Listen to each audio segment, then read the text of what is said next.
Uma passagem no Kybalion, que é um livro que fala dos princípios egípcios que explicam a vida, um dos princípios, é o sétimo, é o princípio do gênero. Esse princípio do gênero, ele tem um subprincípio, que é o gênero mental, que tem tudo a ver para a gente falar um pouco sobre ele aqui, porque ele cabe como uma luva nesse momento.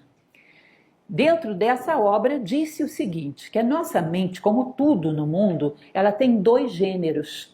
Dentro de qualquer ser humano, homem ou mulher, a nossa mente tem dois gêneros, o feminino e o masculino. O que vem a ser o masculino? É aquela ideia que é colocada dentro da nossa mente, aquele primeiro impulso, aquela primeira ideia. E depois vem a mente feminina, como se fosse um útero, pega essa ideia e vai desenvolvendo, vai alimentando e desenvolvendo. Até que, num determinado momento, essa ideia vira um fato e vem ao mundo e gera uma ação tua. Ou seja, essa mente masculina e feminina é muito interessante. Inclusive, o autor do Kybalion, ele costuma dizer que isso é como se fosse um ovo de cuco. Vocês conhecem esse passarinho? Cuco é um bichinho muito carinha de pau, né? Ele simplesmente vai no ninho dos outros passarinhos e coloca os ovos para fora e coloca o ovo dele. E o passarinho fica ali chocando o ovo. O cuco é uma ave grande, às vezes é um pardalzinho chocando aquele ovo que não tem mais tamanho e nasce um passarinho enorme, mas ele acha, é meu filho, fui eu que choquei. Não é assim? Esse fenômeno do gênero mental é parecido com isso. Eu chego para ela e digo, olha, eu acredito que ela não gosta de você. Não sei, foi uma impressão que me deu, pode ser que eu esteja errada. E vou-me embora, ela não me vê mais. Vou para o Japão, mas eu joguei uma ideia na cabeça dela. Aí ela começa a germinar essa ideia. E hoje ela passou por mim e não me cumprimentou. E hoje parece que ela evitou de olhar para mim. E hoje ela fez tal coisa. Ela vai desenvolvendo, dando corpo a essa ideia. Daqui a pouco isso gera um fato, ela vai romper com ela. Mas ela não percebe, ela vai achar que isso é uma ideia dela. Ela não lembra que quem insuflou, quem colocou a semente, quem inseminou essa ideia fui eu.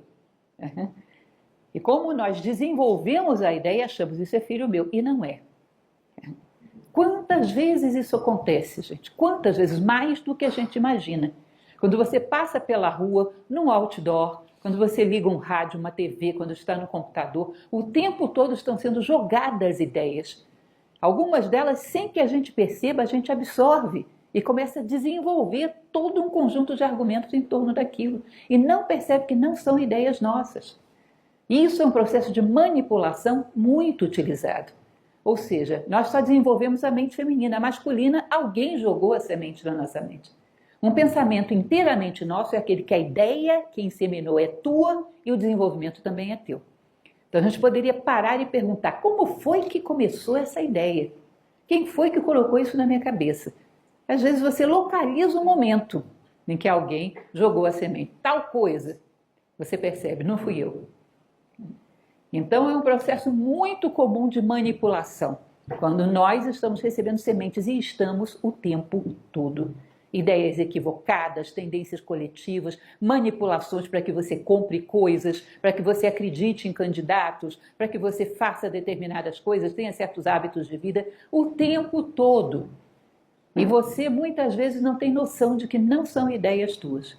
Se eu perguntar para você o que você acha da vida, eu não me excluo disso. Se eu perguntar para você o que você acha da vida, talvez entre 10 ideias que você fale, umas 7 tenham sido inoculadas por alguém. E não sejam suas. É incrível, mas é assim mesmo. Se nós pararmos para olhar com honestidade no nosso plano mental, vamos ver quão poucas ideias são inteiramente minhas. Tanto a mente masculina quanto a feminina. E esse é um elemento que a gente tem que observar, para que a gente possa começar a realmente pensar inteiramente a partir de nós mesmos. Aprender a exercitar a arte de pensar e sermos donos das nossas ideias. Porque isso é fundamental. Ainda que equivocadas, ainda que precisando ser aperfeiçoadas, mas eu criei essa ideia. Agora vou caminhar com ela, vou fazê-la amadurecer. Mas fui eu que extraí isso da minha experiência de vida. Isso é fundamental.